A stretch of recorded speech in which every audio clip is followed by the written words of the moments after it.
Good morning, everyone. I have the privilege of banging the gavel this morning.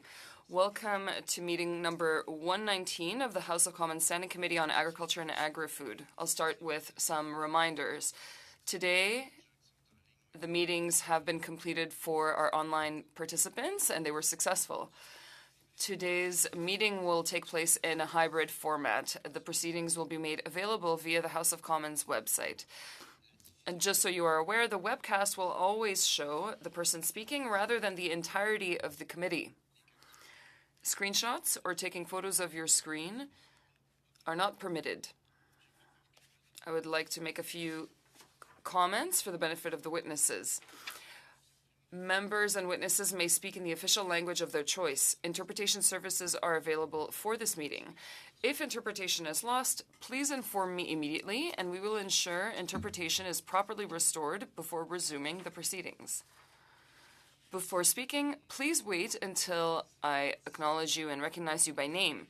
If you are online, please click on the microphone icon to unmute yourself. Those in the room, your microphone will be controlled as normal by the Proceedings and Verification Officer.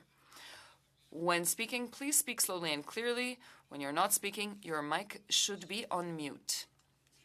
And a reminder that all comments by members and witnesses should be addressed through the chair.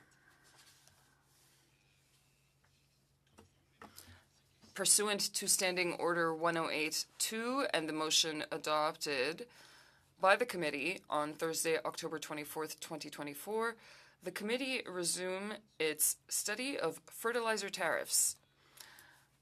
I'd now like to welcome our witnesses for this first panel. Before starting,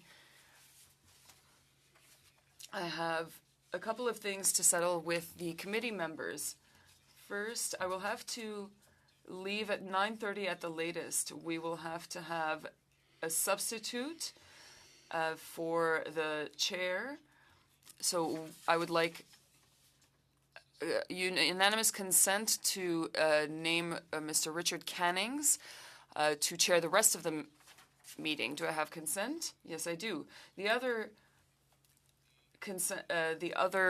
thing that I would ask for is I need unanimous consent, since I am the only block member, to be allowed to ask questions for the allotted 6 minutes. And of course, I promise not to go over time. Do I have consent? Yes, I do. I also have 4 budgets that you received last Friday. So first, for the Railway and Opportunities for Canadian Agriculture study, have all the members seen those documents? And do you agree with passing them? Voting on them. Secondly is asking for a budget for protecting agricultural land in Canada. That's good as well. Third budget to adopt is for the information session on the mission and priorities for the Minister of Agriculture and Agri-Food. Thank you. And the one for today, the study on fertilizer tariffs. All good? Thank you very much for this easy consensus as usual. What an extraordinary committee. This morning, we have members from Sulio. First, we have Mr. Casper Castra, Mr. Patrice Héroux, and Mr. Marc Poisson. You have up to 7 minutes, since you are the only witnesses today, after which we'll pass to questions. I will signal when you have only a minute left, so please keep an eye on me. Thank you very much for your witness testimony. Now on to the witnesses. So you have 7 minutes. Thank you. Thank you, Mr. Chair, and ladies and gentlemen of the committee. Good morning. As Executive Vice President of Solio Cooperative Group and Chief Executive Officer of Solio Agriculture, I thank you for allowing me to address you today. I am accompanied by Mr. Patrice Héroux and Mr. Marc Poisson, respectively Vice President, Finance and Director of Public and Government Affairs. Solio Cooperative Group has been around for over 100 years and is the largest pan-Canadian agricultural cooperative with Quebec roots.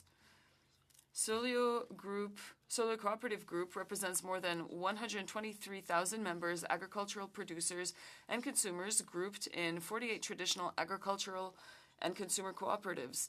We have more than 15,000 employees within our 3 divisions, including Olimel, specializing in pork and poultry meat processing, and BMR, a Quebec leader in retailing construction materials and hardware.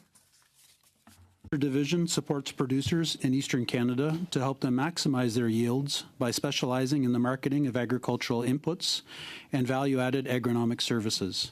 As a federation of cooperatives, ensuring the supply of inputs required by producers for their various production activity at the farm is both the core of our business and an obligation. We depend on imports, and the large quantities of fertilizer required by producers for their brief spring period cannot be all stored in advance. This explains the maintenance of some of our supply contracts, which were concluded before the sanctions were imposed, to honor past orders and guarantee the availability of fertilizer to producers during the key planting period. Nevertheless, the withdrawal of the most favored nation tariff treatment for imports from Russia and Belarus required the payment of 35% duties on many of our shipments, amounting in total to $33.5 million. And certainly the severity of the atrocities that were committed by Russia and ongoing against the Ukrainian people demanded a strong and severe response from Canada. However, those sanctions must have an effect on Russia, not on Canada, and this is why we have undertaken the appeals that bring us here today for 3 of the shipments representing 7 customs transactions in total, as they were in transit to Canada before the sanctions were imposed. On April 13, 2023, the Canada Border Services Agency approved the modification of the tariff treatment on our first 2 review requests, which resulted in a refund of $7.8 million, which was then redistributed in the following weeks in accordance with our commitment to producers. Then at the beginning of this year, we were notified of a review of the 2 decisions that led to the $7.8 million refund, only to be told last March, 11 months later, that the agency was reversing its decision and that we had to return this amount, already redistributed to producers, adding interest representing an amount of $395,000. That is what we did in order to be able to appeal these 7 decisions. And to date, this is a burden of $35.3 million that remains unacceptable for producers in Eastern Canada. It is equally unacceptable from our point of view that producers in Eastern Canada have been at a competitive disadvantage since March 2022 compared to those elsewhere in the world, including the United States, given the dependence on imports. And speaking of the United States, I would like to point out that it still sources from Russia despite its position against the war in Ukraine.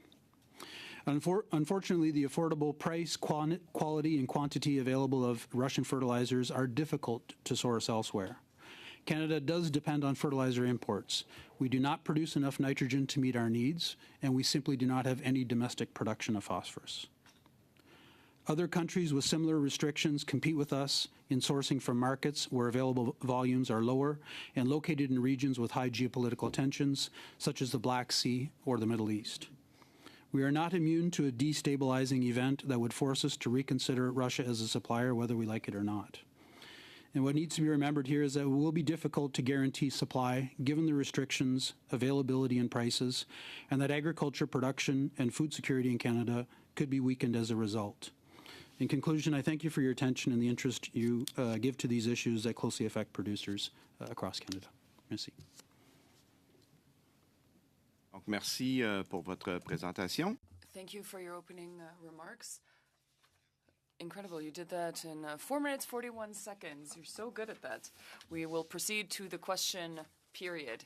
Now on to Mr. Leroux for 6 minutes. Thank you, Mr. Chair, and thank you to the witnesses for being here this morning. first question, you mentioned that 40% of fertilizer comes from Russia. There's a tariff on them that was imposed without having consulted those affected. Of course, we know that you are the major distributor for the East of Canada. In your opinion, there are not that many sources to begin with, so it was you're kind of in a sticky situation, if I understand correctly, because you're distributing to the East of Canada. That's correct. I will respond directly to Mr. Lew. Is that all right? I would like to answer in English. That's my mother tongue. Yes, and in fact, we do have difficulty in sourcing from various regions other than Russia. There are limited production in regions around the world. Most of the production of fertilizer is concentrated in areas where there are low energy costs, and we do see in certain of those situations where there's instability in those regions. In particular, the imposition of the tariff in 2022 was challenging for us because it arrived just several weeks before we needed to begin our seeding process. And normally, because we import a large number of vessels into Eastern Canada every spring, that takes anywhere from 2 to 3 months in preparation. So for us to be able to source the quantity of fertilizer that was already on order, already in transit, and to find alternative source was simply not possible for the full amount. Okay. Merci. Et ce que je comprends aussi, c'est... Thank you. So if I understand correctly, the $33.7 million of tariffs that were imposed on you, something like $7.8 million were actually reimbursed. But then months later, they asked you to pay that same sum back. But you had reimbursed the producers directly. Do you know why they asked you for that money back? To fully understand what the rationale was for the demand to return the sums that were already reimbursed. However, it is our understanding that is fully within the rights of CBSA to proceed to that review and to ask for repayment. However, it is true that we did reimburse the full amount of the funds back to the various networks and producers that were impacted by these tariffs, and it was returned in the weeks following. Yes. Monsieur Castro, ce qui veut dire qu'actuellement... That means that right now you are shouldering the burden of that $7.6 million. It's Solio is shouldering that burden, correct? Que vous aviez mentionné au départ, effectivement. Exactly. Plus the interest that you mentioned previously, correct? Yes. Let's look at what's happening to the United States. They've never imposed such tariffs. What do you think of the impact that would have on the agriculture in the east of Canada and our competitiveness on world markets when our major competitor doesn't do the same thing, especially since they are also involved in the war against the war on Ukraine? Ready access to Russian fertilizer to be imported into their markets as well. North America in total is a net importer of nitrogen products and phosphate products, and that includes the U.S., that includes ourselves. It's been like that for quite a large period of time. For sure, we're a net exporter of potash products, and so there's really no real concerns about security or supply security in that case. What we've seen is that the U.S. has significantly increased their imports of Russian fertilizer since the arrival of the war in Ukraine. So they've more than doubled the amount of fertilizer that's been imported from Russia into their country. And they've also increased the amount of exports. So there's a lot of trade and commerce that's going back and forth where there are no restrictions on full and fair trade. In our case, the impact to producers in eastern Canada, we can estimate that there has been an increase in cost to producers as a result of limited access from all regions across the world. However, the bigger risk is actually if there were to be an interruption in supply in any other available source or region of the world, that would put us at significant risk because the number of options is quite limited. And we can think of the conflict in the Middle East as an example that would be a high-risk scenario. And of course, the red tape that was necessary for your company to undertake means that you had to, get involved in all this paperwork that gets in the way of, just trying to be efficient. I don't know that, going through all this paperwork would be helpful at all. Very quickly, please. Yes, indeed. There were a lot of documents administratively and financially with regards to invoicing and so on that we had to fill out. The objective of the sanctions was not met. Thank you, Mr. Chair. Thank you, Mr. Lehoux. Now on to Mr. Drouin for 6 minutes. Thank you very much. First of all, thank you for being here with us. I don't want to talk about Russia because I think that this is an argument that doesn't lead anywhere. I don't want to talk about storing capacity either because depending on who you talk to, some people can store their goods for 1 year. And for example, in my riding, there is a supplier who actually got ready for this. It is the CBSA's right to ask for reimbursement, but I do think that it is strange that they would give you a remission. So they said that you were correct, they reimbursed you, and then 11 months later they said, well, actually we were wrong and we'd like to get that money back. They told you that you were being refunded, and then 11 months later, did they speak to you in the meantime? Or did they stop talking to you afterwards? What was that like? Indication early in the year, in January, I believe it was, that it was under review. In parallel, because we had submitted requests for reimbursement for 3 vessels total, which is 7 import permits in total. So we had received the reimbursement for 2 of those, and then subsequently applied for the other 5. And at that moment, or shortly thereafter, was when we were advised that the first 2 were now under review. D'accord. Puis, c'est en revue à son... So it's under review, but did they give you a deadline? Or that's it, and they'll just review it until Santa Claus comes through town? Well, right now we're doing a lot of follow-ups, and the answer is we'll get back to you shortly. So there is no proper deadline to get an answer. What was the argument that they gave you, other than the fact that they have the right to do it? Did they give you a valid reason for, making a different decision or changing their minds?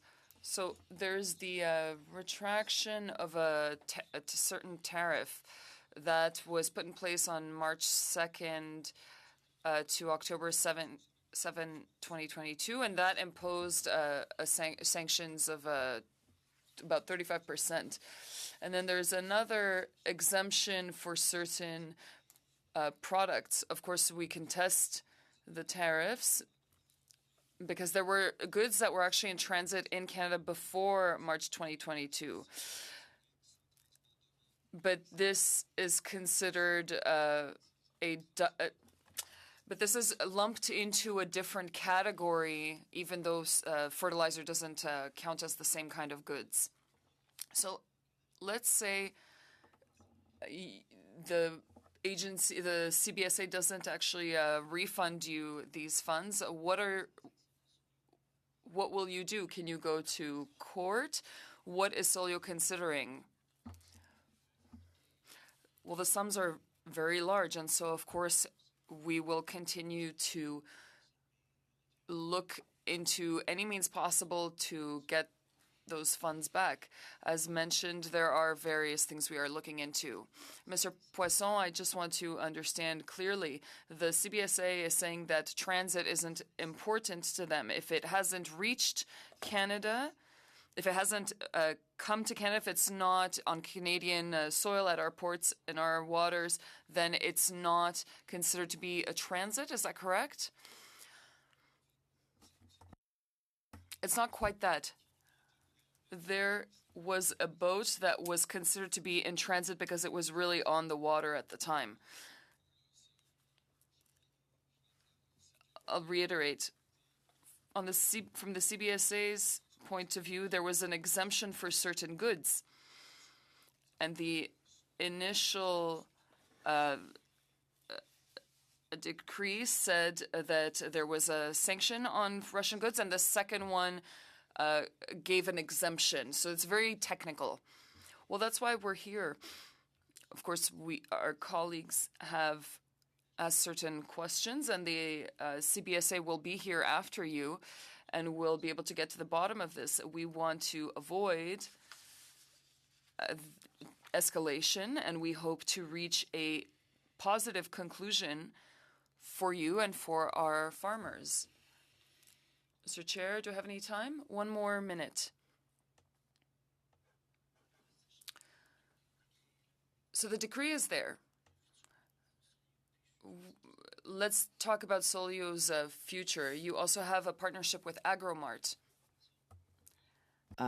You've mentioned the difficulty of sourcing elsewhere from Russia, given and you're worried about the conflicts in the Middle East. So from your perspective, you're seeing that the global marketplace is it's shrinking. The options are shrinking to look for other places to source. Is that your analysis? Yeah, and I could give you a more concrete example of phosphate is a clear example. So we saw some hurricanes recently in the Florida area. It's a primary production region. Other key regions include Morocco and Russia itself. And so without Russia as an option, when there is an interruption in supply, then the option becomes very limited for other regions. And given the time that's involved to Monsieur Castra, merci le temps pour. Mr. Castra, Mr. Drouin's time has run out. But you're quite lucky because it's my turn now. And I will let you finish your answer. Merci beaucoup. And simply to say that, yes, those limited options, so we're at more risk of supply shock if any of those regions are shut down for whatever reason. Yeah. Merci. Vous avez quand même identifié des. You did identify some new procurement sources in North Africa, did you not? Algeria is an example. Turkmenistan. There are other countries in the world that produce urea for sure. And in those circumstances, we see that the trade balance has evolved, where other countries that are still able to import from Russia, such as the U.S., India, or others, are taking up some of that production, which liberates volume that's produced in other regions of the world for us to be able to source directly. So it just really changed the trade flow in those cases. Juste apportant complémentaire. I'd just like to add something. There are other markets where we can source fertilizer, but we're not talking about the same quantities. We're talking about quality, quantity, and price, as mentioned in the opening remarks. These are not features that we necessarily find in these other markets. The way procurement works historically is that boats come to the Saint Laurent at a specific time of the year during the specific season, and the boats are actually floating storage units in a way. So we do have some extra storage, but it is limited because we are the biggest player in the east of the country, and so it does have an impact on our logistics because we are trying to have the right amount at the right time. There was a document that we submitted this morning to the committee that explains the evolution of the season, of the length of the season, and we're talking about how it's been shortening. It's a very critical timing situation. So if I understand correctly, that the geopolitical situation is not getting any better. And so this will be the status quo for a while. It's not a viable solution or situation for the east of Canada. With limited options. The more that we limit options, various supply sources, our risk increases. The cost is also higher because Russia to eastern Canada is a cheaper supply source in terms of transit. And it also, as Mark had mentioned, it also improves our ability to have the product there when we need it. So when we have to source from other regions, it really just increases the risk of availability as well as the cost of supply to eastern Canada. OK. Si on revient sur le fond de l'histoire. So here's what you're contesting. How much did you pay in total in tariffs on Russian fertilizer? That's $33.5 million.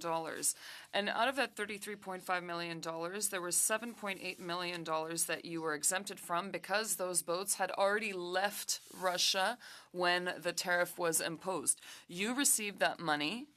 You redistributed that money to your clients who had paid those fees. And a year later, or 10, 12 months later, the CBSA gets in touch and says, actually, you have to pay that fee back and those amounts back. And there's an interest, there are interest fees on top of it. This seems like a horrific process. I'd like to have more details. So you haven't, of course, been able to get refund from your clients that you credited. So that's my first question. And second question is, what situation does that put you in with regards to the future and your company? When you sign a contract, things are sure, and that allows you to predict your investments in other sectors, for example. So I'd like you to tell us about the uncertainty that was created by this situation and what you are recommending to the committee. Peut-être débuter, en fait. I'd like to start. We did refund that over $7 million. 11 months later, we refunded the CBSA plus interest. And of course, we were very uncomfortable asking for our clients to reimburse that. So we have taken on that charge. To that, when we talk of soil agriculture, obviously for us, that means that the producers themselves are impacted by that. We're a cooperative, and so the producers themselves, as owners, are the ones who are experiencing that cost and that loss. I think to answer your second question or to speak to it, a couple of things that we found difficult with the situation were really the timing of the decision and the impact that it had on our ability to supply our farm clients just prior to the spring period. The supply chain is so long and extensive that to do so in a matter of weeks, to be able to pivot and find other sources. At the time, we had 8 vessels ordered from Russia. We were able to find replacement for 2, but we really had no other choice but to bring in the other 6 at that point in time. So timing is very important in those cases. Si vous permettez, chose qui est... I'd like to add very briefly, Mr. Poisson. Here's one thing that's sure. Mr. Castra mentioned earlier that there is uncertainty with regards to procurement. We are not sure that we'll be able to access various markets. The committee, in its report on food security, which Mr. Castra participated in as a witness, it was mentioned that the committee wanted to look into potentially reviewing such decisions. Mr. Poisson, I'm sorry, I promised my colleagues I would not go over time. So 6 minutes to Mr. Cannings. Mr. Poisson, we could talk about that later. Well, thank you, and thank you for being here today. I just want to clarify a few things or just set things. These are not sanctions. These are removal of best, most favored nation treatment. So the tariffs go up 35%. So there's a 35% added cost to you and your customers. That's correct when you're importing from Russia. That's correct. There were sanctions on specific vessel owners and things like that, which limited our flexibility of bringing product in. But it's also true that technically we could import the fertilizer today with a 35% tariff added. Yeah. Right. And, you operate primarily or solely in Eastern Canada. If I can respond, no. Actually, we also operate in Western Canada. Okay. We have a series of distribution and supply chain in that region as well. Yes. And is it any better? Are there any? I guess from the national side of things, from Canadian imports, is there any better opportunities for Western Canada operators? I'm from British Columbia, so are there Asian options that are available there? I'm just trying to paint this sort of broader picture here. Very fair question. In particular, China is significant. It's, I believe, the biggest user of fertilizer products globally. It's also one of the biggest producers as well. But what we've seen, particularly in the period following the pandemic, was a significant amount of export restrictions put in place, primarily for phosphate and nitrogen products. And so that limited their ability to supply regions of the world. But certainly it is an option to bring in product from the Asian market from time to time into the western region of the U.S. and in Canada. That's correct. And as you said, North America itself, I think especially for phosphorus, is not a... There's no domestic production in Canada of phosphorus. Right. There had been historically at times, both in Western Canada and Northern Ontario. There do remain phosphate reserves, but they're undeveloped at this point in time. So we depend 100% for all farming production and farming activity across Canada on imports of phosphate, whether west or east. And we are a significant nitrogen producer. However, we are a net importer in total. We don't have enough domestic production of nitrogen for all of farming needs across Canada. Yeah, I mean, I know there is a big fertilizer plant in my riding in Trail that does produce, as I understand it, nitrogen fertilizers or ammonia-based products from the tech smelter in Trail. But what you're saying is, operations like that within Canada and the United States are not enough to... Certainly not enough. I believe the specific production that you're referencing would be an ammonium sulfate product, right. And so it's a nuance of a nitrogen product, but it is nitrogen production, but certainly it would not be enough to supply all requirements. And so I think I read here that Russia traditionally has supplied 40% of our fertilizer.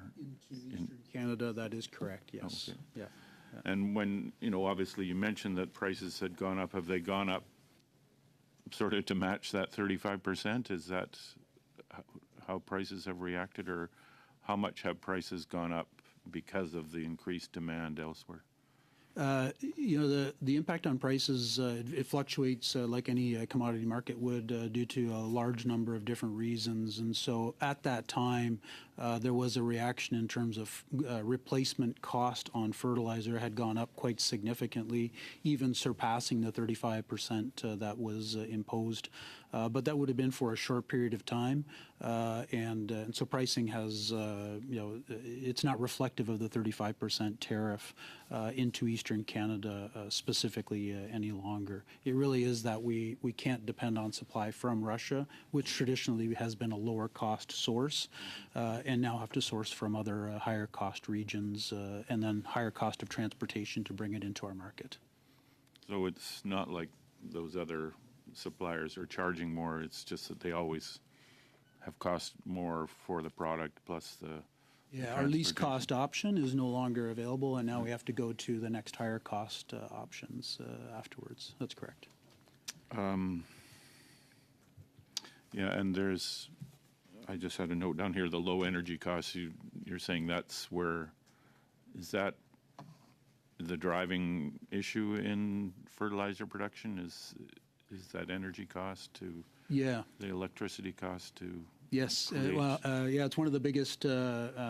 I could go into long detail on that, but I won't. But in any case, yes, typically there is energy requirement to convert nitrogen from the atmosphere to a usable form that plants can take up, and that's what influences the construction of fertilizer production around lower cost gas cost or energy cost regions of the world. Okay. I mean, just as an aside, I mean, that's why the tech smelter is in Trail, is because of... Monsieur Canning, on est au temps. Mr. Canning's time is up. So 5 minutes to Ms. Rude. Thank you, gentlemen, for being here. So I just want to go back to this, the shipments and the tariffs issue we were talking about. I come from Southern Ontario, and we have a lot of farmers that use your services. You mentioned that you had 3 shipments in transit. The government approved a refund of $7.8 million. So did you receive that refund back from the government once they approved it? Absolument. Nous avons reçu les sommes, là, le 7. Absolutely. We got the $7.8 million. The same amount was redistributed to farmers as we'd agreed to, and it was proportional to the initial tariff that had been distributed. So the government authorized and gave you the $7.8 million refund, and you then in turn gave it back to the farmers, which was the right thing to do. But if I understand correctly, the CBSA has asked now for that refund back that you had already distributed to farmers. And on top of that, the CBSA is asking you for interest payments, and they're the ones who gave you the authorization for the refund and refunded the money. Is that correct? Absolument. Absolutely. 11 months later, we received a notice from the CBSA requiring us to refund the $7.8 million with interest amounting to $339 million, $395,000, apologies. Producers and the cost of their production right now. I'll field that one. So yeah, technically, our organization is fielding the full amount of the tariff, 7.8 plus the interest repaid, and our organization being owned by farmers means that it impacts their results as owners of the cooperative.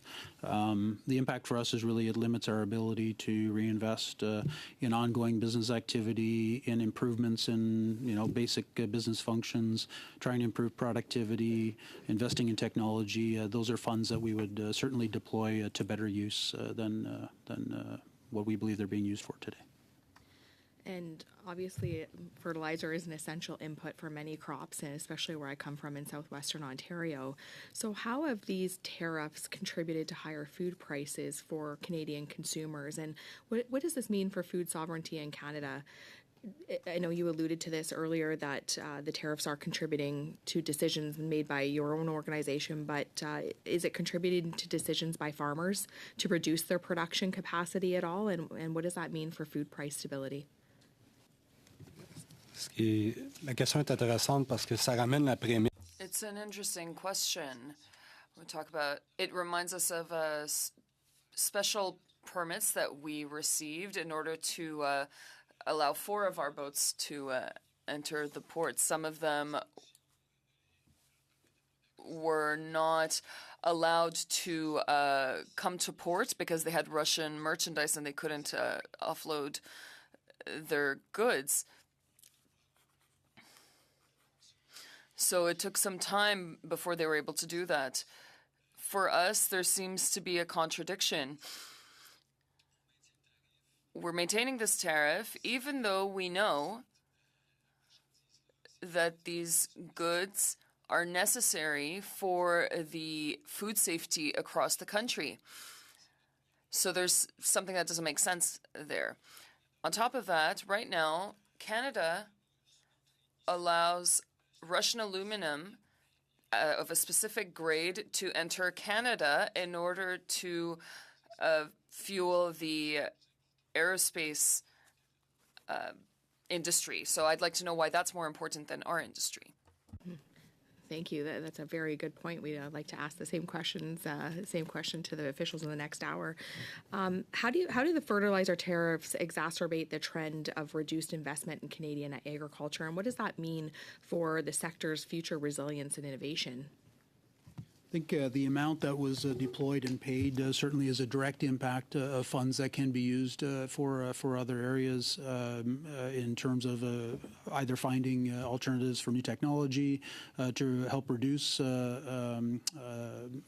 reliance on imports from other regions of the world. But those are funds that certainly could be used elsewhere to improve investment either at the farm level or through the supply chain, for sure. Thank you very much. Madame Rood. Thank you, Ms. Rood and Mr. Castra. We have 5 minutes for Mr. Lewis. Merci, monsieur. Thank you for being here today. I do appreciate this.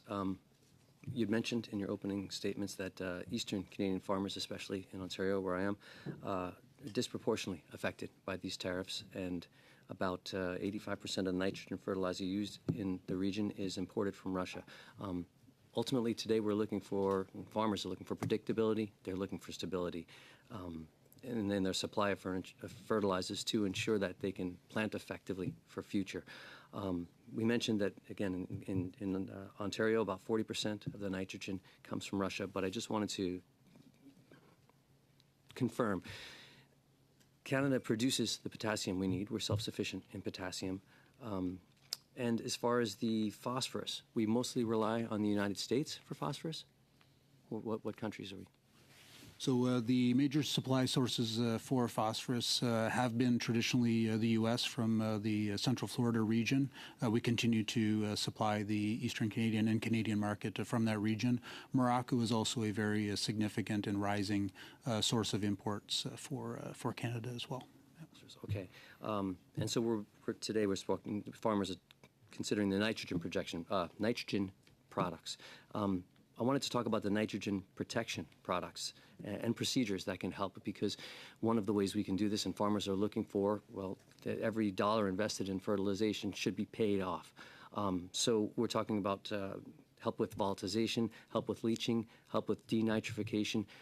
Are you working with farmers to help them reduce those uses of nitrogen, which not only takes our reliance off of those fertilizers, but is also saving them money?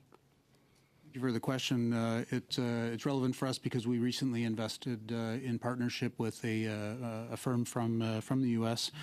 In a reduced release technology fertilizer to be applied to traditional fertilizer products. So we recently invested over $20 million in a coating facility in St. Thomas in Ontario, and that's a clear example of the commitment we have to find ways to improve fertilizer and nutrient use efficiency. Do you have numbers, a report that you can share with us? Is something as far as the success of that? Maybe Monsieur Poisson. Je vais simplement indiquer, on a dans le fond une étude qui est en cours. There is a study that we're undertaking with McGill University in Quebec in order to monitor the reduction of greenhouse gas emissions and those fertilizers that emit in a controlled way. So we will surely be able to share that data with you once it's completed. I would add that there are some public information available that indicate that greenhouse gas emissions are significantly reduced in as much as 30% by the use of controlled release fertilizer products or nitrogen inhibited products. So our estimation is that the results of those tests that we have currently underway should validate that. I thank you. And like I said, we're looking to help the farmers in more ways than one. We've talked about it, but Solio, Agrimart, others in the industry have obviously been exploring other sources of fertilizers that will reduce our dependency on Russian imports. What is your long-term strategy to ensure that fertilizer supply stability without relying on politically unstable regions? So a couple of key areas. One for sure is what we just mentioned, improving nutrient use efficiency to ensure that what's applied to the field is taken up by the plants and so that it's used and directly inputted into the production at the farm level. And that's reduces waste and it benefits farmers, it benefits everybody by focusing on different technology and practices in those cases. We're not a direct manufacturer, but we do support manufacturer efforts to have more domestic production, certainly here in Canada, of fertilizer products that we use and or in other safe regions of the world, including the U.S. And adjacent countries. I appreciate that, and I think everyone at this table is looking out for our farmers, including you, and I appreciate that. These stability issues, obviously global. You mentioned extreme weather. You mentioned geopolitical issues. Are you looking at other countries, other companies? Are you working together, basically, globally, to try and solve this problem? So, short answer is yes. I think there, as I mentioned earlier, there are limited regions of the world where fertilizer is produced and manufactured, which necessitates or increases the risk for supply wherever it's consumed globally. But we do work actively in finding alternative sources, alternative technologies to help minimize that risk, and/or finding alternative sources globally. Merci beaucoup, Monsieur Louis. Thank you, Mr. Lewis and Mr. Castra. Now, on to myself for 2.5 minutes. So here's my main question. What is the long-term impact of this on food security across the country and the cost of food? Because production costs, of course, have an impact on the goods in stores, but this is an amount of money that should be refunded to you. The imposition of a tariff and changing procurement sources, for example, creates an imbalance across the country. I'll answer first, and Mr. Castra can follow up. So we have to look at things differently. We're talking about commodities. Producers need insurance, and they need to have them at the same price that their competitors are paying for them. Otherwise, their profit margins are lower.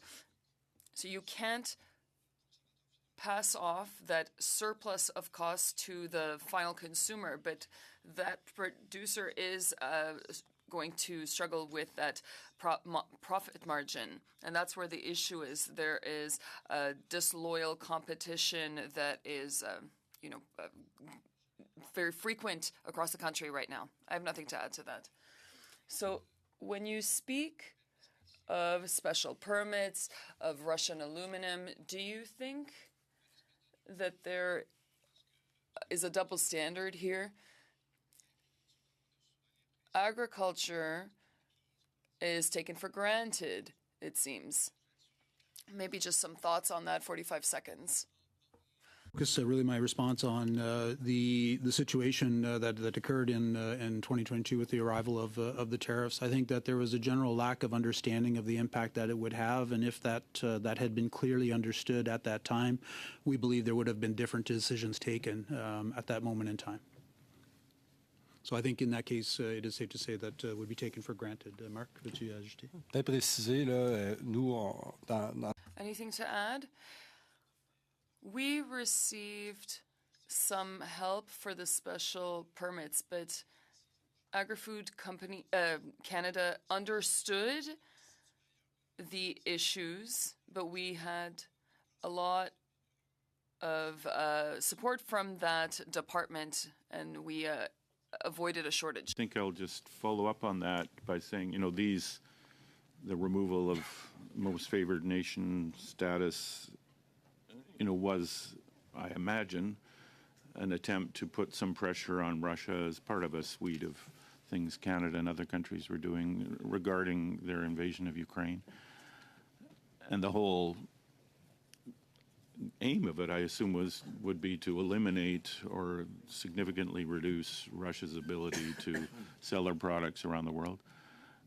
Can you just tell me how successful that has been? You know, is Russia now not able to sell those products?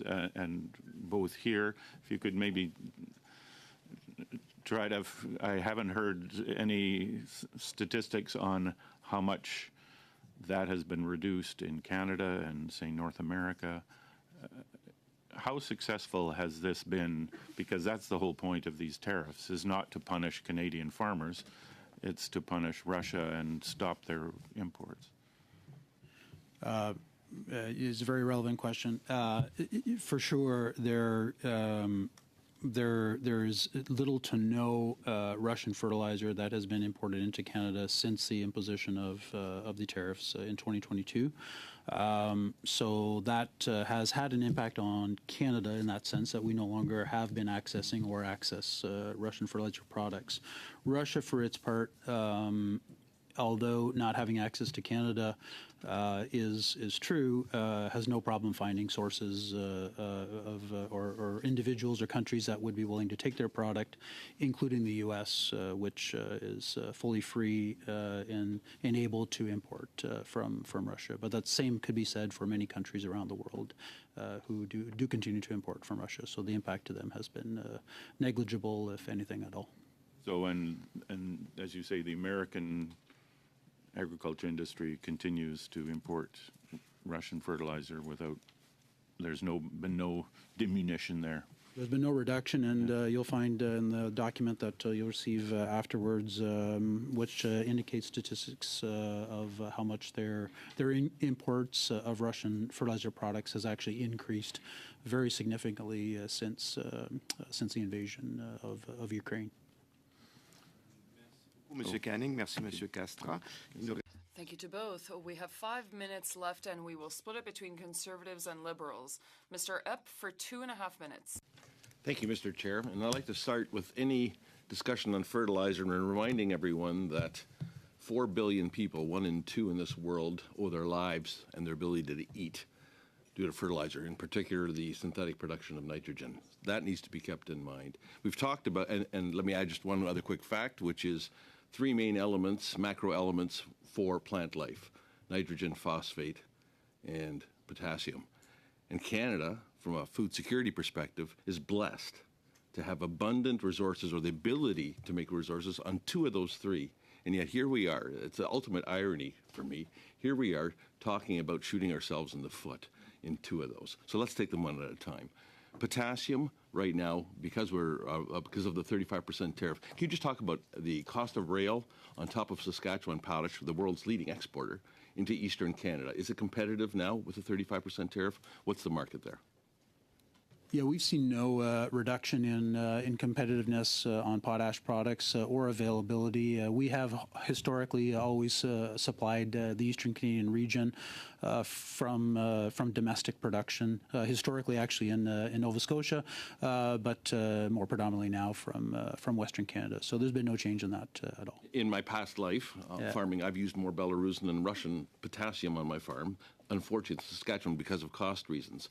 So, in order to look at that longer term, freeing up rails, because potash doesn't flow down a pipeline that well, would that add to the competitiveness of using Canadian potash in Eastern Canada? Sure, rail is key and critical in terms of being able to supply our market reliably, and so for us, rail is an essential service for supply fertilizer products. Yes. Nitrogen, we lack the ability to make it. We certainly don't lack the feedstuffs. How do we make more nitrogen in the Eastern Seaboard where we need it? There would be a commitment required to invest in domestic nitrogen manufacturing, and I think there are companies that would be interested in pursuing that with the newest available technologies, but that would require the will and support of the various government agencies to help get that off the ground. I'd love to support going further, but I just want to touch on phosphorus. That's the one that we are short of. Any discussions looking ahead? I know Jordanian phosphorus contains cadmium. That's still okay into Canada, not the EU. So we're dependent on Florida. What's the outlook? Yes, so for sure there continues to be significant phosphate reserves globally, and so we'll see continued development of those. And without getting into all the number of countries that have phosphate reserves, Canada does itself have phosphate reserves. There's ongoing efforts to develop mines in some regions, northern Quebec as an example, but there wouldn't be enough domestic production, so we will need to rely on imports. Thank you, Mr. Chair. Merci beaucoup, Monsieur Castra. Maintenant, environ 2 minutes. Thank you, Mr. Castro. Now 2.5 minutes to Mr. Drouin. Just obviously the world is changing. There's a lot of things happening, but fertilizer prices have continued to. I mean, we've seen the peak. Obviously, I think all of us heard on October 22, everybody was starting to call us because prices were going through the roof. But since then, I think there's still been a steady decline of fertilizer prices in the market in the world, right? Am I correct to assume That would be fair to say in line with many other similar commodities, correct? Okay. Yes. Okay. I'm just going to make one ask of you, gentlemen. Keep me posted on this, please, on your development with CBSA. I do want to make sure that there's a conclusion, whatever way it goes, that you have there's a conclusion, and then you can do whatever you need to do following the next steps. So I would appreciate that. Thank you for that. C'est tout, Monsieur le Président. Merci. That's all, Mr. Chair. Thank you. Alors, So thank you to all of our witnesses, Mr. Poisson, Mr. Castra, Mr. Héroux. You really shed some light on this issue this morning. Thank you so much for coming in person. It's very much appreciated when you do that. So we will suspend for just a few minutes to set up the next panel, so don't go too far.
tout le monde. Nous allons... Good morning again, everyone. We're going to invite our second panel to give their opening remarks. As agreed upon, I started this meeting, but I won't be ending the meeting. And so my chair will be filled in by Mr. Canning's. Substitutions for today, I forgot to mention, Mr. Epp is here today. I'm so sorry to have forgotten to mention you. You're replacing Mr. Barlow today, and Ms. Marie-Hélène Gaudreau is sitting in for the Bloc Québécois and will take over after I leave. So there are no opening remarks. I've just been informed. So we'll go straight ahead to the questions. So thank you to the witnesses for coming here in person and being here today. We always appreciate when you show up in person. From the Canada Border Services Agency, Mr. Charles Melchers, Director, Regulatory Trade Programs. Hello. Alexandra Lawton, Acting Director General, Trade and Anti-Dumping Programs Directorate. From the Department of Agriculture and Agri-Food, Mr. Tom Rosser, we're starting to get to know you pretty well. Assistant Deputy Minister, Market and Industry Services Branch. We also have from the Department of Finance, Ms. Michelle Govier, who is visiting us. It's not the first time she's been here. So she is the Director General, International Trade Policy Division. So thank you for being here this morning. We will start with the question period. We'll start with the Conservatives. Up to 6 minutes for Ms. Rood. Thank you very much. Thank you all for being here today. In the last hour, we heard some shocking testimony, and I'm still trying to wrap my head around this because it's just so unbelievable to me that the government would authorize and grant a refund on fertilizer tariffs for shipments that were in transit.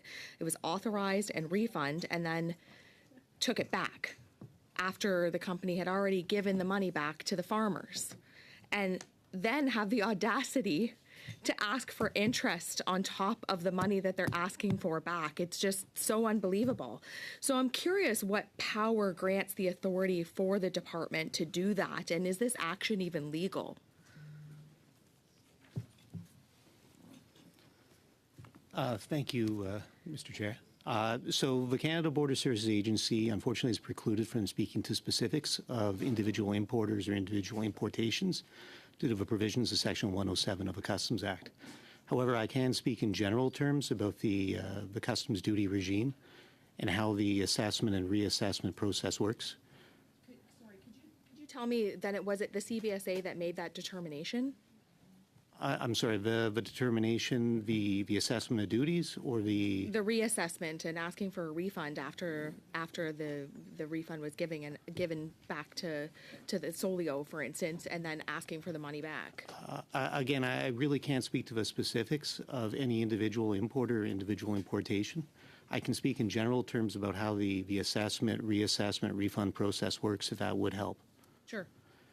So the customs duty regime in Canada is based upon self-assessments at its foundation. So an importer, upon importing goods and accounting for them, will self-assess the amount of duty owing based on the tariff classification, the origin, and the value of the goods. Following that, if they've overpaid, they can seek a refund. If they've underpaid, of course, they can make an adjustment request to pay the difference. Following that refund, and in general, just as a broad principle, the CBSA maintains a risk-based compliance approach, which involves reviewing both individual self-assessments upon import, but also refund requests to review and determine if they are accurate. On occasion, additional information comes to light which indicates that there may be an issue with any individual importation or any individual refund. At that point, normally, in general, additional information can be requested from an importer. Based on any additional information that's provided, we will make the CBSA will make a redetermination. Following that, if the importer disagrees with whatever that redetermination is, they have the legislative right to appeal, either initially to the CBSA's recourse directorate, which ensures an impartial review of whatever decision was made. Following that, there's additional levels of appeal both to the Canadian International Trade Tribunal and the Federal Court of Appeal. The ultimate goal of the CBSA in assessing duties and taxes is to ensure the accurate assessment at the end of the day of whatever duties are owing. So does the minister have direct oversight on this kind of a decision? Would the minister have made that order in this particular case when we're talking about fertilizer tariffs here? Again, I can't speak to individual importations or individual decisions, but as a general rule, invariably the decision-making authority is delegated down to the individual officer level when it comes to duty assessments, reassessments, and refunds.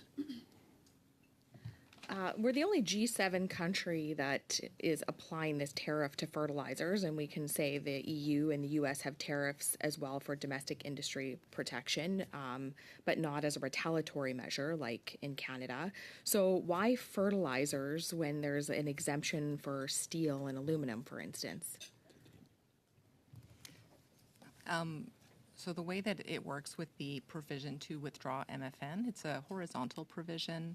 It's done through order in council, and it is effective for 180 days and can only be renewed upon the agreement of Parliament. And for Canada, what applies when you withdraw MFN is a 35% general tariff that applies to virtually everything. There's a very narrow set of products that aren't included, things like, I believe, art objects. I don't know the exact ones, but not anything significant. So steel and aluminum were also included in this. This is in contrast to certain other countries that might have a more variable rate that applies when they take steps. And of course, theirs are structured differently within their law. It might require legislation, et cetera. So part of the reason was simply that it was a horizontal measure done through order in council and applied broadly. I'm running short on time here. No problem. At last year's G20 Leaders Summit in India, all the leaders, including the Prime Minister Justin Trudeau, signed the G20 New Delhi Leaders Declaration, which includes a paragraph here that I can read about making sure, I'll just summarize, making sure we have food security and that we don't apply certain things to food and agriculture. So I'm just curious if the continuation of fertilizer tariffs does not directly contradict our G20 pledge. I'm not familiar with that pledge, but I think that there's perhaps different measures that are included in that. So I can't necessarily speak to that. I will say that at this point, the measure, it was initially done by OIC, but it was required to be done through legislation, which was done in Budget 2023, and it was agreed through Parliament that it would be maintained kind of as a horizontal measure as well. Just for the record, I'm just going to quickly read this paragraph into the record. It says, commit to facilitate open, fair, predictable, and rules-based agriculture, food and fertilizer trade, not impose export prohibitions or restrictions, and reduce market distortions in accordance with relevant WTO rules. Chair, am I out of time? Réponse rapidement, si quelqu'un veut. Quick answer, please. Brief answer. Mr. Chair, just quickly in response to that, G20 agriculture ministers since the invasion of Ukraine have been very active in food security issues and trying to mitigate the shock linked to the Russian invasion of Ukraine. One of the things that had driven up phosphorus prices were restrictions put in place by the Chinese government on their export in the months after the invasion in February of 2022. I think that may be in part what the text references. Merci beaucoup, Monsieur Rosser. Thank you, Mr. Rosser. Now on to Mr. Drouin for up to 6 minutes. And it's not because you didn't want to listen to me, is it? I know that you have a good reason, and of course I support the fact that you have to leave. Would be to CBSA. Obviously, we've heard, and I'm not going to speak to a specific case, but I just want to make sure that I understand the rationale behind CBSA. I mean, there's a reason why CRA and CBSA were once linked in way back in the old days, but it is sometimes maybe seem unfair to Canadians, but when CRA owes us money, we never get interest paid, and I'm assuming it is the same rationale that CBSA applies. While you may have, if CBSA owes, if there's a difference between what a client or a customer or an importer or a company, when you apply certain duties or you say, no, you owe X amount of duties and you haven't paid those and you should have paid those on that particular day and now it's 10 months later, even though you come down with a decision, there would be interest applied. Am I reading that correctly? Actually, under the Customs Act, it flows both ways. So depending on whether if a refund is ultimately provided, then the refund will be, the amount that was assessed will be returned, and in addition, interest will be paid, and vice versa by CBSA, and vice versa if ultimately additional amounts are owing, interest will be assessed. So either way, the idea is that the ultimate goal is to ensure the accurate assessment of duty and tax, as though that assessment was made on the day that it was initially should have been. Okay. But the likelihood of if there's a payment that has to be rendered, the charges would have been, they're just going to be foregone. The interest would be foregone, right? You wouldn't actually pay interest on a payment that would be due to somebody. I apologize. If the CBSA were to issue a refund, the interest would be paid to the importer on that amount. Okay. Well, maybe CRA should follow that. But that's another battle. Then that's not why we're here. So I know Mr. Lawton, I won't be able to ask specific questions. So I'll just move my questions to Mr. Rosser generally, and I think I want to go in the same vein as Ms. Rood in terms of the issues of food security globally and the importance of. And I know this was raised when fertilizer prices were skyrocketing back in 22, 23. But this is a concern that ag ministers across the world are discussing at G20 or G7. This is an issue that they're addressing, that they're discussing in terms of sourcing or finding other sources where countries are like-minded countries would be able to trade with Canada as opposed to Russia, obviously. Mr. Chair, I thank the member for the question. Absolutely, as I'd alluded to earlier, that in the recent years, G20 agriculture ministers have been very focused on global food security issues. We have seen instances of global food insecurity increase by the hundreds of millions of individuals in the aftermath of 2022. In terms of price volatility for fertilizer, for fuels, as well as for grain products, we saw dramatic increases in prices in the aftermath of Russia's invasion. For example, urea, a nitrogen fertilizer, was up 120% in value in May of 2022 versus the year prior. Mm-hmm. And in Canada, obviously we've got some good producers and great minds, and Mr. Epp alluded to this previously with other witnesses. How can we, and transportation is often the east or west to east transportation is often an issue, and I've certainly had some conversations with companies that to this day they themselves would admit, obviously shipping remains the cheapest way for transportation, and I think that's the biggest challenge. But do you see, with the trade corridor and some investments that we're making, do you see a bit of some light at the end of the tunnel to facilitate that west to east transportation, where it's economically viable for someone to buy like that? Mr. Chair, thanks again for the question. Certainly, we have seen important investments in our rail and port infrastructure to facilitate movement of goods. We at the Department of Agriculture are most familiar with grain transportation, but of course transportation of inputs like fertilizer is an important issue for us. It is absolutely the case that although Western Canada produces significant amounts of nitrogen fertilizer, the logistics of utilizing that product in the east are relatively unattractive compared to importing it by ship from overseas. Certainly in the aftermath of what happened in 2022, there had been discussions about whether there was potential to increase supplies in eastern Canada or facilitate transportation. That's ultimately a decision that private investors and marketplaces will make. But it is a vulnerability, as the earlier witnesses, the Solio witnesses described. Eastern Canada is supplied from Western Canada with potash, but in the case of nitrogen fertilizer, that used in the eastern part of the country tends to be imported from overseas. Okay. And are we...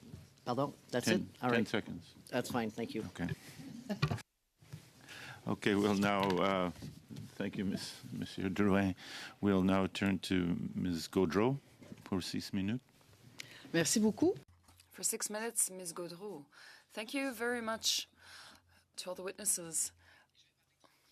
I'll speak slowly in French for the interpretation, and I'll ask you to be indulgent, Mr. Chair, with the time that I have, because if we speak too quickly, it might, be troublesome for the interpreters whose work I respect. I'm going to ask this question over again, and it is for the CBSA.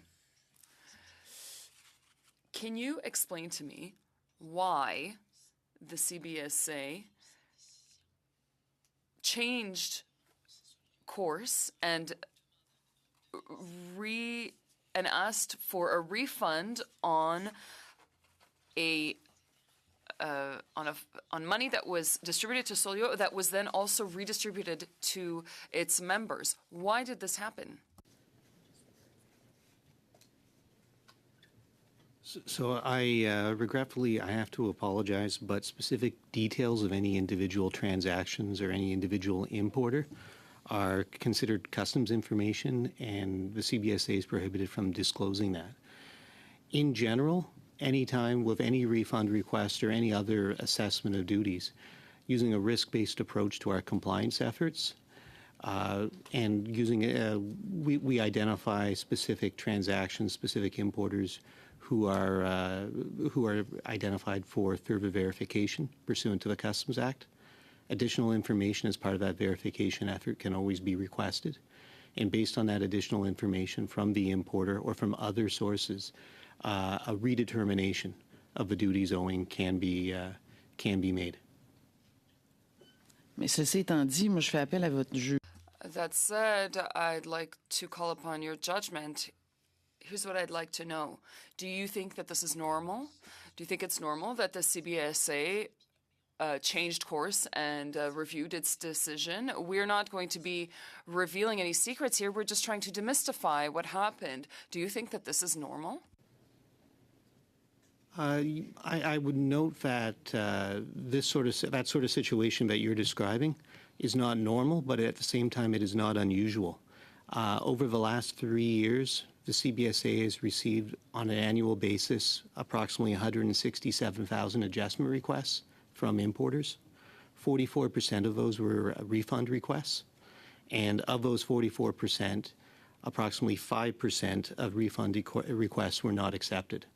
So 5% of 44% of 167,000. It's somewhere around, I think my back of napkin math is correct, somewhere around 600 to 800 refund requests a year. Êtes-vous d'accord avec moi que la situation... Do you agree with me, however, that the situation that we were in was more than extraordinary and exceptional? Can we allow ourselves to believe that the treatment, despite any modulation, for example, could have been different? Couldn't it have been similar to the conjecture we already had, in your opinion? So ultimately, as the administrator of the customs tariff and the duties regime, the goal of the CBSA is to arrive at the accurate determination of the duties and taxes owing.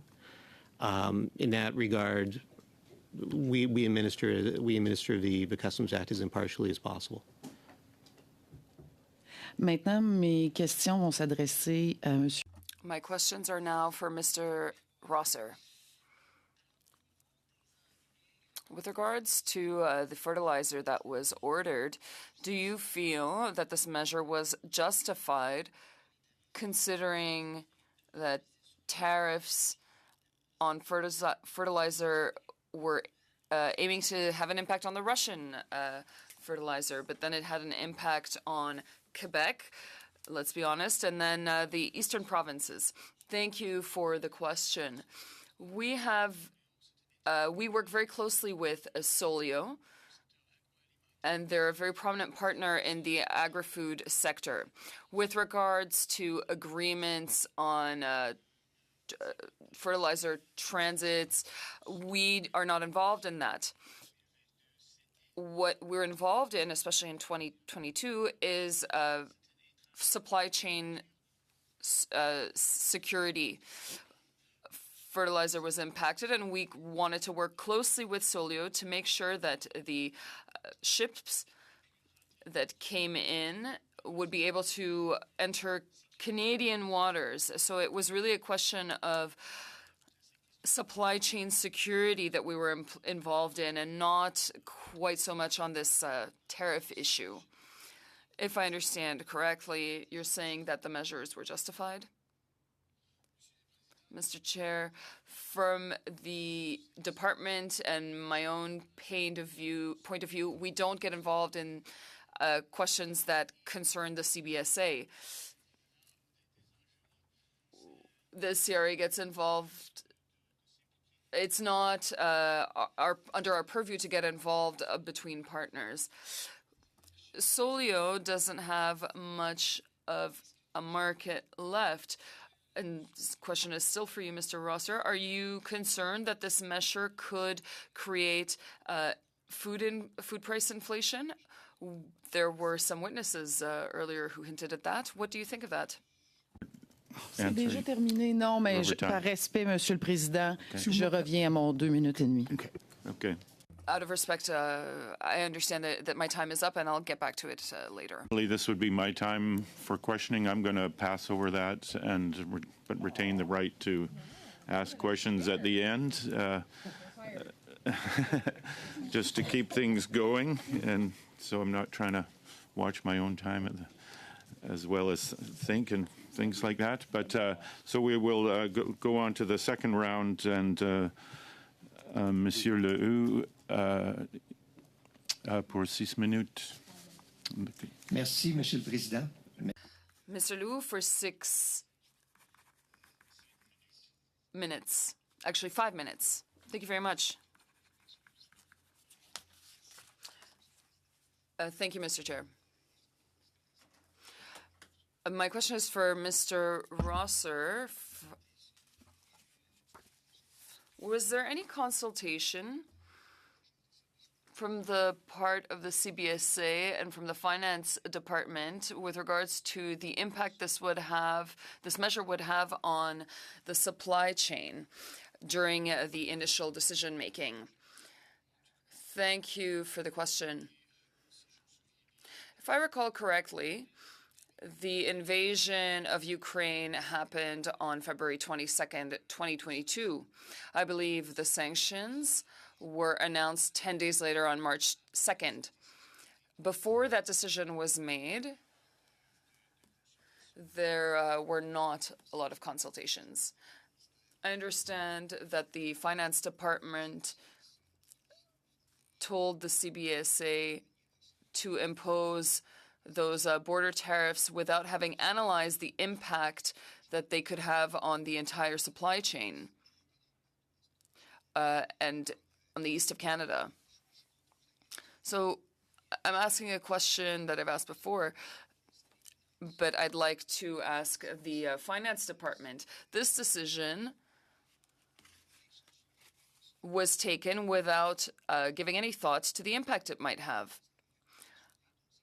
Of course, we need that fertilizer to ensure food safety across Canada. So did that not cross anyone's mind at the finance department to analyze the impacts? We are the only country that imposed such tariffs. La question s'adresse au ministère des Finances. Oui, merci. The question is for the finance department. As Mr. Rosser mentioned, there was not a very lengthy period between the invasion and the measures that were put in. We looked into certain data to see where there was independence. We did see that there was some soil that could be accessed. And as I mentioned earlier, the way the law is structured means that we have to apply our measures horizontally. So we measured impact only after it was decided, and we did concede that indeed maybe the government took that decision hastily. So why did you maintained that decision. Why is this measure still in place? Yes, because we know that there are some serious impacts. After it's been 2 years, so we should be aware of any impacts that have any repercussions on farmers, producers, and food insecurity. I feel this is just an extra burden. Indeed, we know that there have been changes along the supply chain, which was the intention of the measure. We had the opportunity to look this over as well when we extended the measure, I believe, in the fall of 2022, and it was written into law or proposed into law during the budget of 2023. We haven't had any other discussions at the finance department to make any changes. So if I understand correctly, the agriculture department did not intervene with the finance department to say that perhaps this needed to be reviewed and that this might be having a negative impact on procurement and supply chain management. We did have discussions at the beginning of 2022, and I think that some people were aware of some of the impacts that might take place, but the decision was made regardless. So the decisions, so with regards to the impact, there was a credit that was given to Solio, and then it was retracted 11 months later. There doesn't seem to be any thought behind that either. Why can't there be a decision made on this issue, but other things are done pretty quickly? I feel like the CBSA is unable to give us any clear answers. We know that this request has already been put in. A brief answer. I think that was more about the CBSA, so I don't think that I would weigh in on that one. Mr. Lawton. Very briefly, any decision made by the CBSA with respect to the eligibility of or the legitimacy of any refund or lack thereof can be further appealed either to the CBSA Recourse Directorate or to the International Trade Tribunal. So even though the decision is final, there are levels of appeal that could be taken advantage of by any importer. Thank you. So on to Mr. Lewis now for 5 minutes. Thank you, Chair. I'll be sharing my time with MP Murray as well. So thank you all for being here. I think today's study, and from what I'm hearing at home, is that farmers are looking for predictability and stability, emphasizing need for that predictable, stable supply of fertilizers to ensure that farmers can plant future planting seasons successfully. And we're hearing that farmers want to make sure that every dollar invested pays off. And we know that fertilizer is the largest on-farm expense for crop producers. So I would like to take my time to discuss ways to make fertilizer use more efficient, which makes it more environmentally friendly, and it helps farmers be productive at the same time. So I've addressed my questions to Mr. Rossa, the Assistant Deputy Minister of the Department of Agriculture. Do we have government supports that support nutrient management plans and equipment modification, and at the same time maybe soil samples and analysis? These are the things that farmers want to do to be more efficient. Mr. Chair, I appreciate the question, and I would say that over the past several years, the department has put in place approximately $1.5 billion dollars of programming in place to, in order to allow us to partner with producers to reduce their greenhouse and environmental footprint. Part of that is something known as the On-Farm Climate Action Program, which, among other things, helps farmers to utilize fertilizers in more efficient ways that can both reduce costs and reduce their environmental impact. The Solio witnesses earlier did talk about some of the technologies that they're interested in partnering, and that's the kind of thing that we hope to be able to support through some of the programs that we have recently put in place. And that's part of the sustainable cap? That's part of the... Mr. Chair, the On-Farm Climate Action Fund, I believe, is formally speaking outside of CAP, but it is a federally delivered program. Okay, thank you. I would mind sharing my time with MP Murray. Thank you. Ms. Murray? Well, thank you. And I'm just going to ask a few questions to get a sense of the scale of the problem that we're exploring here. So my understanding is that the price of fertilizer is incredibly important to farmers. We do have a very strong agriculture sector in British Columbia, so I have their interests at heart.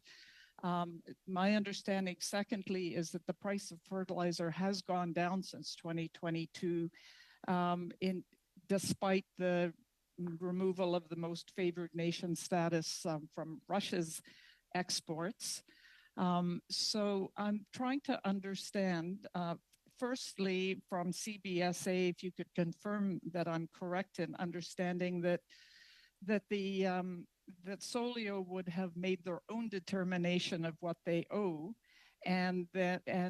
but there are thousands of situations where an importer's self-assessment of tariff is reviewed and not supported by CBSA, and then an adjustment is made. Is that how the system works? So even putting aside, because of the provisions of Section 107, any company's individual situation, just as a general rule, the customs duty regime, importers self-assess and account when they account for their goods, and then from there the CBSA is able to review those self-assessments. Yes. Yeah, so this is a case where the review suggested that there was, that the reduction in tariff was not appropriate by about $7.8 million. So I also heard that Solio is a very prominent partner in the agriculture sector. So, I mean, every dollar that businesses or co-ops have to spend more than they need to, of course, is difficult for them. But how big? I'm trying to understand the scale of the negative impact. $7.8 million. Is there? I mean, could the Agriculture Ministry help us understand Solio's size in their marketplace? Would this be a 10% of profits? Would this be 1%, 0.1%, just broad brushstroke? What is the scale of this extra cost when the assessment was made that cost Solio $7.8 million? Very brief answer. I will simply say, Mr. Chair, that fertilizer prices are volatile. That by our estimates, Eastern Canadian producers spent about $3.6 billion on fertilizers in 2022. So, not for a minute to suggest to minimize the significance of millions of dollars to Solio or to its customers, but in the context of overall fertilizer prices and expenditures, we're talking a relatively small quantum. Well, thank you, and we'll move now to Madame Gaudreau pour 5 minutes. Merci beaucoup, Monsieur le Président. 2 minutes. Oui. 2 minutes. Ben, moi, je suis... On to Ms. Gaudreau for about 2 minutes. I'll have to tell the residents of my riding that there are very competent people working for the government. And yes, when there's a pandemic, we work together, but then afterwards, we're just doing an inventory of what we've done. And in my opinion, food security is a national security issue. Now I won't have a choice to tell them that the work is being done in silos, and we're not really looking at what other countries are doing. And therefore, I don't think that we should be maintaining the current measure. Please tell me what I should tell them. Help me. Maybe you'll be telling me that from now on you'll be working together and you'll give me the results of your work. Agriculture is not last on the list. We start our days with agriculture at breakfast. So please help me out. What do I tell them? Mr. Chair, if you'll allow me quickly. At the Agriculture Department, we work with the Department of Finance and CBSA on certain measures. But then sometimes there are tariffs, for example, taxes, and we don't get involved in that. But that doesn't mean that we can't collaborate with other departments and that we have to work in silos and so on. Well, I did not say all the time. I'm talking about this specific measure, a horizontal measure as it was called, and that was maintained. What it appears like to me is that it was not an important issue. Will it become a priority at the Department of Finance? Because there are people here from Solio who are waiting for answers, and there are, people in my riding who are waiting for answers, and there are producers as well. We are always open to seeing how we can do things differently and change things. The intention of the measure was to stop buying things from Russia, and that was the impact. It worked. We changed the supply chain, and maybe other countries are doing things differently, and they had impacts as well. The decision was taken during the budget in 2023, and it was a measure that was maintained.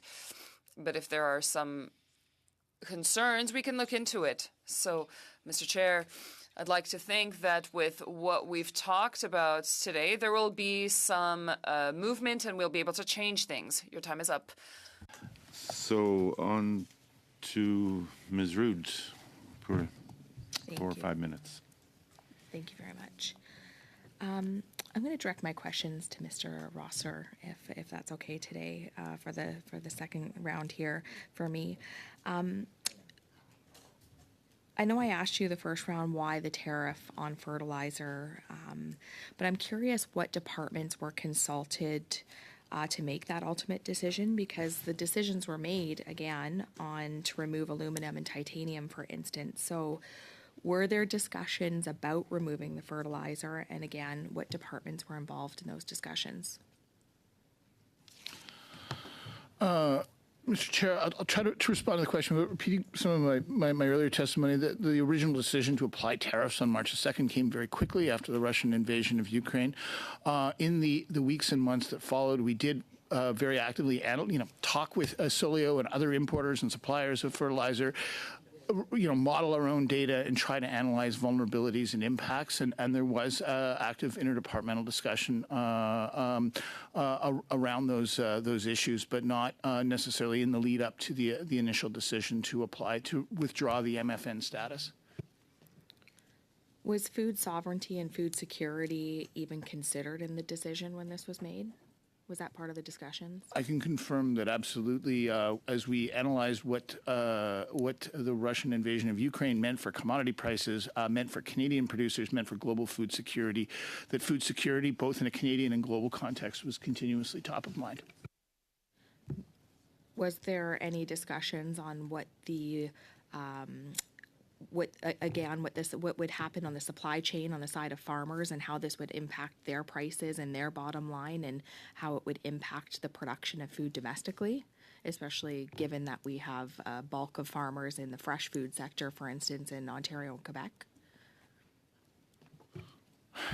Mr. Chair, I'm sure the member appreciates we're in active dialogue with producers and their representatives in all parts of the country, and have heard extensively about concerns related to fertilizer prices and specifically in relation to tariffs. I'm just going to ask one more time. Can you tell me what specific departments were involved in making this decision on the fertilizer tariffs? Does anybody have an answer to that? Was it Ag Canada? Was it Finance? Was it ECCC? Yeah, when the initial measure was taken, we did make people aware of different departments aware of where the significant amounts of imports were coming from, what products they were, if they were relevant. As I mentioned before, it was, a measure that was imposed rather quickly to bolster Canada's response. Certainly, in the weeks after, taking stock and seeing whether any adjustments were needed, there was significant conversations, I think mainly with colleagues at Agriculture and Agri-Food Canada. So just Agriculture and Agri-Food Canada. What were the departments that were involved in those discussions? I believe we also spoke with Industry, Science and Economic Development Canada, those that kind of had sectors that where we were importing, not as much Natural Resources Canada, for example, we do not import those types of products from Russia. In fact, our imports from Russia are relatively narrow. Okay. Just going to turn back for my last minute here to Mr. Rosser. Did you accompany the Ag Minister recently on his trip to China? Mr. Chair, I can confirm that I did. Was a meeting secured with government officials prior to the minister leaving for China? There was certainly work done on the on putting together a program for the minister in the lead up to his departure, and as often happens with these things, there were changes to the program. Once we had arrived.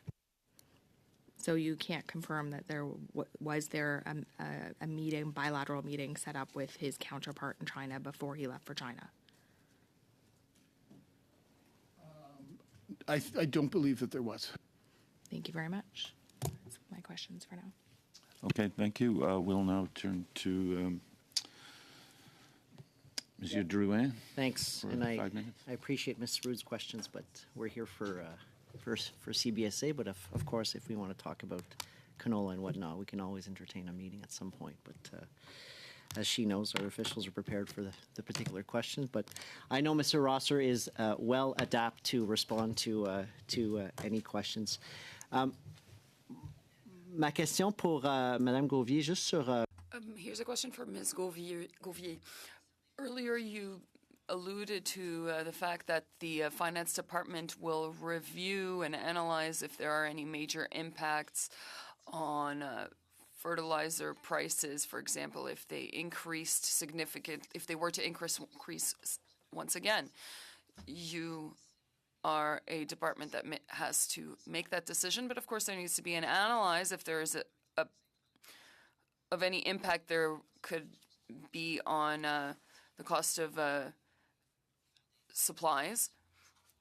And so that analysis would allow us to make recommendations. For example, yes, we could be putting a sanction now, or sometimes, no, we can't input this measure right now. Did I answer correctly?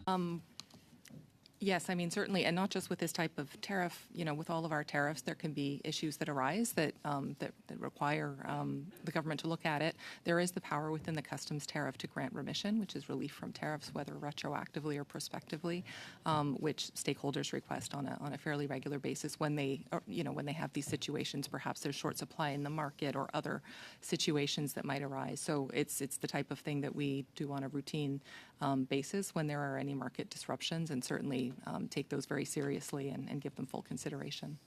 Okay. Mr. Chair, in the spirit of cooperation, I know you've signaled that you may have wanted to ask some questions, and you ceded your time. So I'm done. Thank you so much for coming before us, and I will cede my time. We're done on our side. Thank you. Okay. I was just trying to sort out what was going to happen next. I'm going to take my time to ask a couple of questions. A lot of we've come to the end of the regular rounds, but many of my questions have already been asked, as you can imagine. But I just want to take a couple of minutes to get some clarification on some of the issues. And I think I'll just turn to Mr. Lawton. You talked about how you can't answer specific questions about the Solio case precisely, but from what I understand, you say that Solio would have reported, figured out what they'd have to charge, and then yet a while later they received a refund for that. I guess I'm having a hard time realizing that Solio figured they deserved a refund. Would companies in general, we're speaking in general now, would they say, oh, I should get a refund, and then they'll put in something else? Or was that something that came to the industry as a whole? I mean, are there other companies other than Solio that are affected by this situation? I'm just having a hard time squaring your testimony with what we heard from Solio. Of course. So speaking in broad general terms, the agency receives thousands of refund requests every year. Oftentimes, but if it's specific but not for fertilizer. I don't have the exact numbers for fertilizer, but I'm going to assume it's a subset of of those thousands. With the decision to withdraw the most favored nation tariff item, there was an exception for goods in transit. Depending on when importers would have self-assessed the duties and their understanding of how that goods in transit provision was being administered, it's entirely possible a company or an importer may have self-assessed the 35% duty and then realized subsequently that their goods actually were in transit, in which case they would have been, that company would have sought a refund. I'm not speaking to specifics here. That's a very common situation with respect to the timing right around in March 2022. So that would have been potentially a scenario where a company would have self-assessed and then sought a refund after. Okay, thank you. And I'll just finally turn to Ms. Gauvier and about, the law you say is very horizontal, went on quickly. Then we made some adjustments for aluminum, et cetera. Can you just maybe wrap up by saying what the process now is to look at this situation where we have of all the G7 countries, whatever, Canada is the only one that is being really impacted by paying higher prices. We aren't using Russian fertilizer, but we're paying, maybe 20% more than other countries because of what we've asked our farmers to shoulder, and we're having no effect on Russian exports in general.